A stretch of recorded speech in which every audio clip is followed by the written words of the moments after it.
How can we get better at changing our footprint? Hi, my name is Marcin Wojciech-Żebrowski, and this is the newest episode of Urbcast, my podcast about urbanism, architecture, cities, and many more.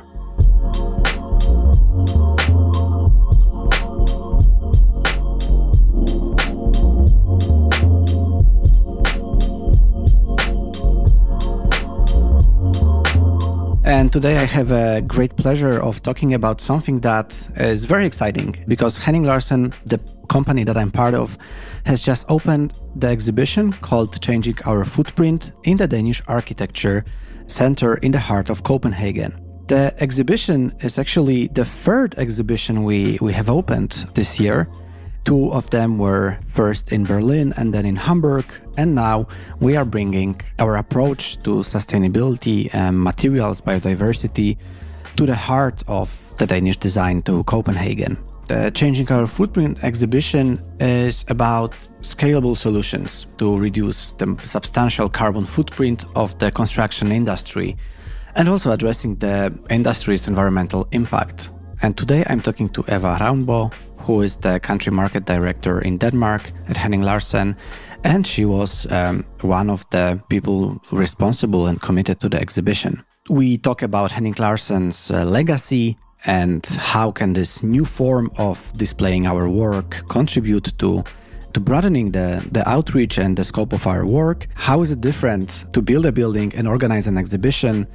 How can one work with crafting and tailoring the exhibition message so that it is attractive to both practitioners, but also people who are not familiar with architecture? And definitely there will be many of those coming to the Danish Architecture Center and seeing the exhibition. We talk about this scaling up theme in architecture, the very important element of this exhibition, which is about testing the smaller solutions, but having this ambition of scaling them up and changing the status quo of the industry. And last but not least, we will talk about the responsibility and open source in architecture. So why a company like Henning Larsen is very willing to share the knowledge, the data that we have gathered, and why is it a very beneficial thing to the whole of the industry.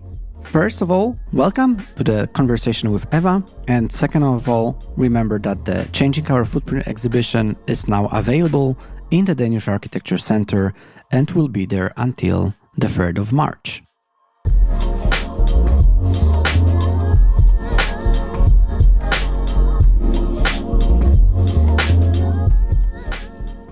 Welcome to the podcast. Thank you. I'm very happy that you found some time because this week has been extremely busy for you, but not only this week, but a lot of previous weeks as well. I think, most of my weeks are very busy, but it's been extraordinarily busy now since we've been putting up the exhibition at the Danish Architecture Center. And what people now can see in the Danish Architecture Center, it is an exhibition that is not in the main hall, but it is in this kind of stairwell gallery. It's not very big, but still it took a lot of time to put it together. And that's something that I would like to talk about today. So how do you feel? The big opening of the exhibition took place yesterday. It took place, so I'm a bit rusty today, but I'm also left with a very happy feeling of it being a relevant, you can say, opinion or voice in a larger debate that we're having very much in the Danish context. I think that Denmark is very lucky to have a very, very strong platform for the debate. And a lot of architecture companies, they raise the voice and then try to fight for a bit more sustainable direction in architecture. And here I would like to focus on Henning Larsen's legacy, because I think that this interesting part of Henning Larsen is that it is a studio that has over 65 years of legacy. Yeah. And while we prepared ourselves for this conversation, you said that there is this very big need for reinventing the office. Yeah, I think it's, if not reinventing, then at least staying relevant. And I think it's about looking forward rather than always looking backward. And I think the only way to really stay relevant, being a studio of 65 years of age, is that we've been able throughout the years to risk and test new things and dare to fail as well, but somehow never sticking to what we know is working, because the world is always turning, you can say, and in some sort of a movement. And I think what is very much defining what Henning Larsen is today was the fact that we introduced around 15 years ago to work very research-based, onboarding PhDs, engineers, and being able to, at first, work very much around how could we optimize our design around microclimate and daylight and so forth.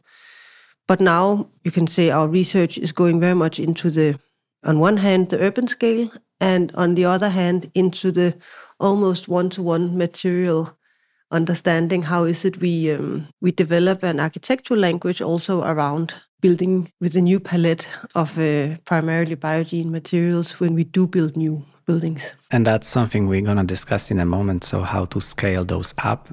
But before that, I'm just curious, what are your thoughts about, because you've been in the office for quite a long time now, so I assume you've also experienced the time that Henning Larsen, the founder himself, was here around the studio, and he was perceived as this master of light.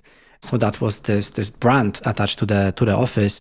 And while you try to follow the word and also attract new talents, attract new projects, how can you keep this balance between what was already done and what was already established in terms of the brand, but also follow through and adding those new layers of sustainability and materials and so on? I think when I joined the office back in 2006, and I was a very young architect, I only had, I think, 1 year of experience beforehand.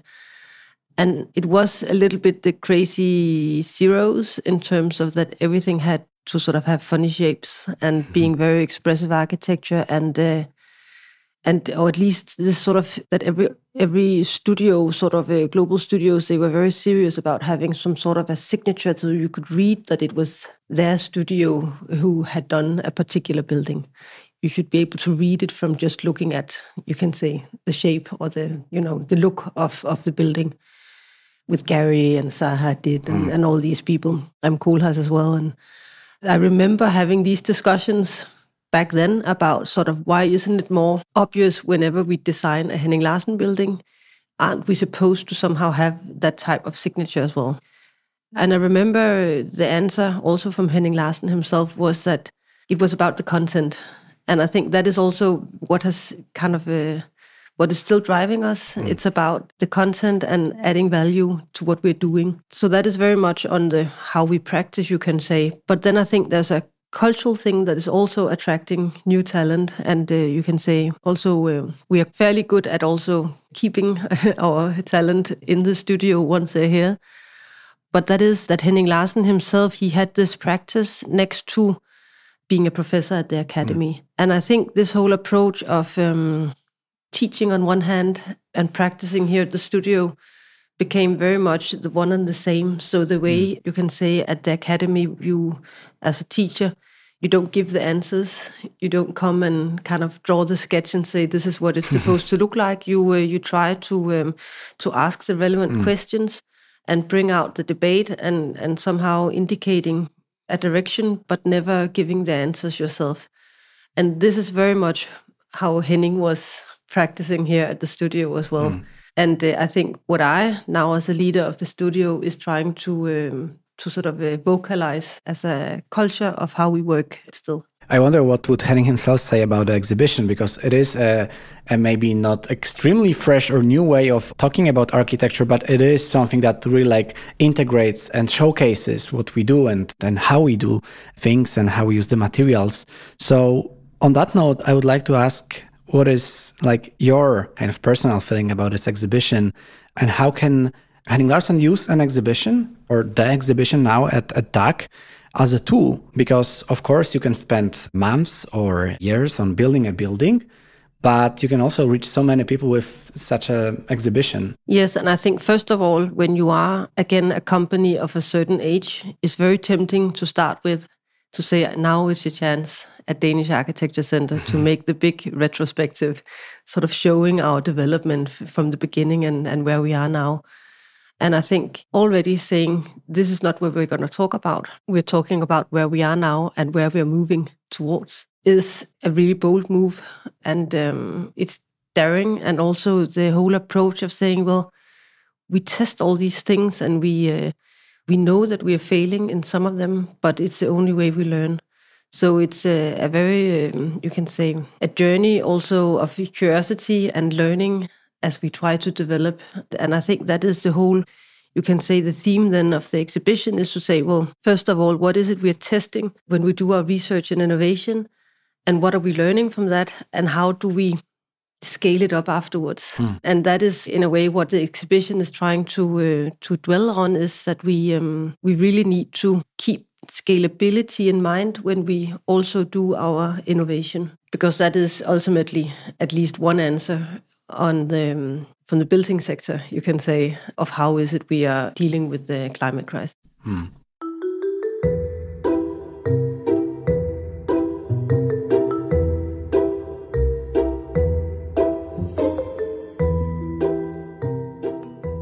This is the $1 million, or in that case, million krona question. How do you scale those things up, and how can you use it?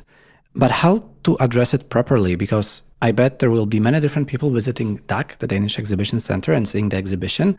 And what is the role of the language that is used during the exhibition and also in the work of the studio, so that in that case, it might be equally understood by someone who is an architect, but also by someone who is not familiar with architecture at all? Well, that is actually what has been super challenging about creating an exhibition for the audience of Danish Architecture Center that is both school classes and tourists and the kind of everyday Danish sort of person who might be interested in architecture. And then, of course, also our colleagues and the collaborators. So it's a very broad, you can say, audience. And of course, with the limited space, we've tried to make it simple, but not banal in what we are narrating. But then we support it with the videos, and where there's a more in-depth, you can say, insight into some of the projects. So it's possible to dwell and get a better and more thorough understanding. And then, of course, it's about, you can say, exploring the first intentions and then following up with conversations. And this is one of the conversations, definitely. I wanted to talk to you because I think the exhibition itself, it is a conversation starter. And I think that it is important to follow up and discuss. What is the content of the exhibition? What one can expect while seeing it, while visiting DAC? Of course, we don't want to disclose too much. What we decided on was to sort of take three, not the only three, but three major kind of themes that we are very much focusing on as we speak on our projects in the studio. One is biodiversity and how we can improve biodiversity in our landscape projects. Secondly, how is it we work with timber, both in smaller and larger examples. And thirdly, actually looking at you can say, for us at least, a slightly newer material being a straw. Both straw on facades, but also as actually a leftover material from the agricultural, you can say, products, where it can be built into, you can say, prefabricated elements, and you use them as walls instead of a concrete piece or something else. What is interesting when we compare numbers is that the straw elements actually perform carbon-wise 8 times better than timber. So, we're really trying to sort of say, what is it? It's not only about, everybody's talking about timber these days, and we can actually do even better. So I would say that the exhibition is also very much a discussion of saying we need a more conscious awareness on how we use materials, and that we use the right ones or the most relevant ones where they are most needed. So it's not saying that we shouldn't use concrete at all, but we should at least use it only where it's most needed. And when there are alternatives, we do that, so that it's a much more, you can say, balanced spectrum of materials. And that is, of course, something we really need to engage all, not only clients and investors, but also contractors really to involve in. And I hope this exhibition will help push forward this discussion. There is one project that is an example of such an approach, and I mean here the Feldberg, which is a school in Denmark. A small school, but built differently. Small school with big impact, one can say. Could you say something more about this case, and also how to scale it up? Feldberg is a project we worked on already some years ago, and it was done and inaugurated maybe a year and a half ago or something. And it's a small extension of a school just north of Aarhus. And what is so ambitious about this little extension, it's 250 square meters, it's tiny. But that is the point that it's done for the first time in Denmark, at least, with these straw elements. And it was very much a part of a PhD, you can say, program we were running at the same time or collaborating in around the material pyramid. And we, you can say, we collaborated with the academy on actually drawing out the material pyramid of what should we use more in our buildings and what should we use less of, in this very intuitive, you are what you eat kind of approach. And you can say the Feldballe School came almost as an innovation project, as in the belly of working at the same time with the material pyramid. I mean, we had these extremely engaged young people here in the office, and because there was no money in it, they actually went over there to help, setting up the elements when they came, and they're all prefabricated. So basically the school was done in one day. The main structure was up, you can say. And now it's you can say it's a living laboratory of really being able to go over there and see how is the building reacting to moist, to indoor climate changes and exterior changes and so forth. And we've done some of the details in a way where we can really easily access, you can say, the bottom part of the straw walls, for instance, so you can easily check if there's any damage there and so forth. So we've really tried to, you can say, work in the details, a very proactive way of being able to understand and read the building if anything is wrong. So that was very much a, you can say, one-to-one innovation project that we did. Now we are involved in building a very large logistics center for the client Bestseller in the Netherlands. First of all, it's a super large timber structure that we are doing the logistics center with, but all the facades are planned with the straw elements. And I think very much the reason why we could talk to the client about using this type of material was the fact that we could go to the school and actually show how is it working. They could experience it one-to-one. So the minute you take, you can say, the material away from being something that is only speculated about, or someone may have tested somewhere, and this all this risk of going into, you can say, outside your comfort zone, also as a client, you eliminate a lot of that when you're suddenly able to go and visit the school in this case and understand how is it working.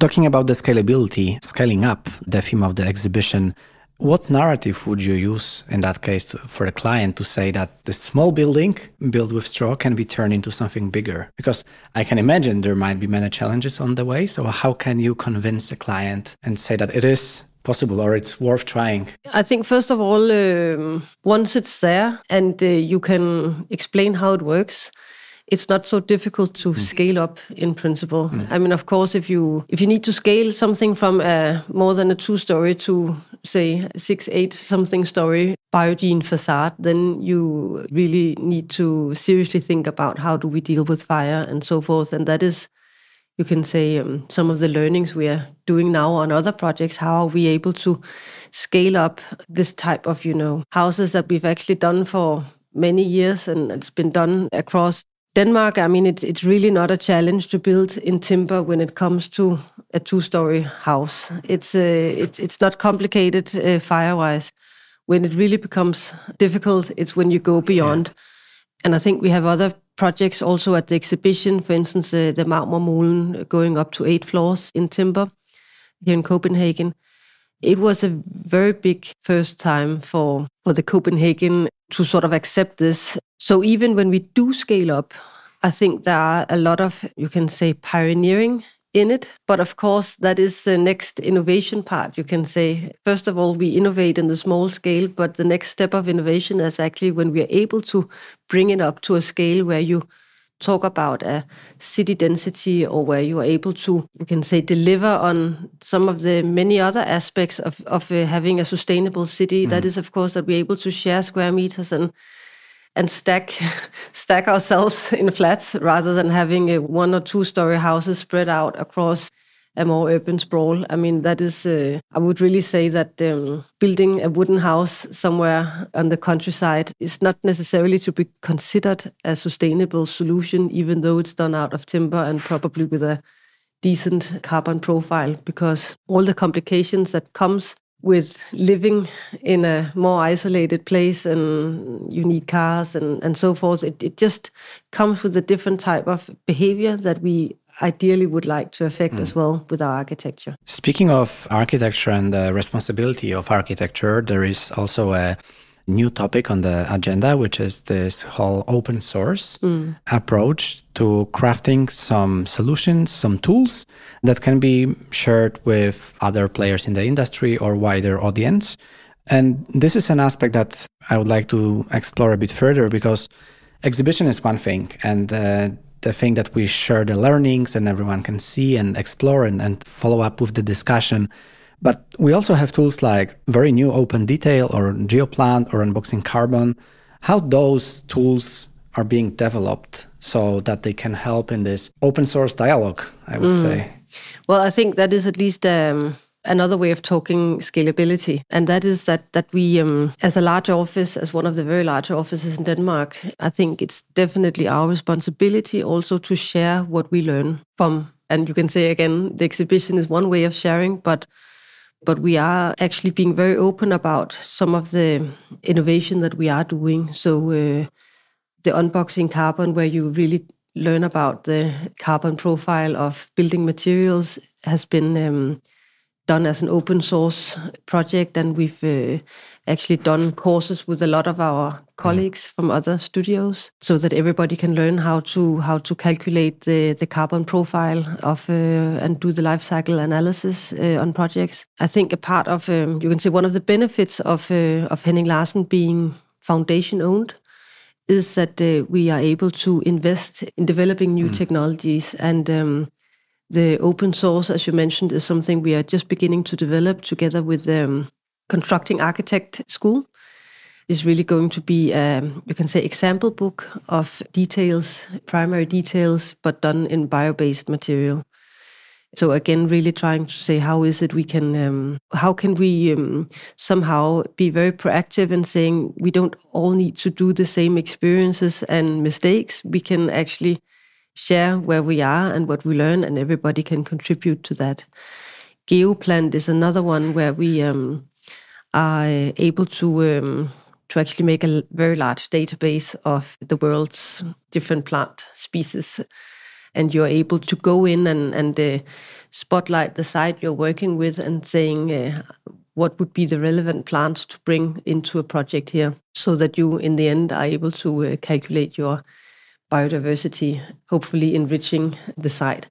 What we have discovered in some of our projects, both working with the Fælledby here in Copenhagen, but also with the logistics center I was just talking about before, is that even though the built environment is of course, or the buildings themselves, they take, you can say, they occupy some of the land where you could otherwise have nature. But when we compare baseline to our, you can say, plant strategy, we can calculate that going forward, we can actually enrich, not even create a status quo in the landscape biodiversity-wise, but we can even work with how do we improve even further. So you can say, for us, it's really a discovery of saying that when you take some land, you can say, in order to build, doesn't mean that you cannot somehow improve biodiversity at the same time. So they're not the opposite sides, but you can actually make it work together. And this whole approach of saying that we design not only for humans, but we design for all species, and that is a part again of our responsibility as designers, is I think the only way to go forward. And we like to share that with everyone.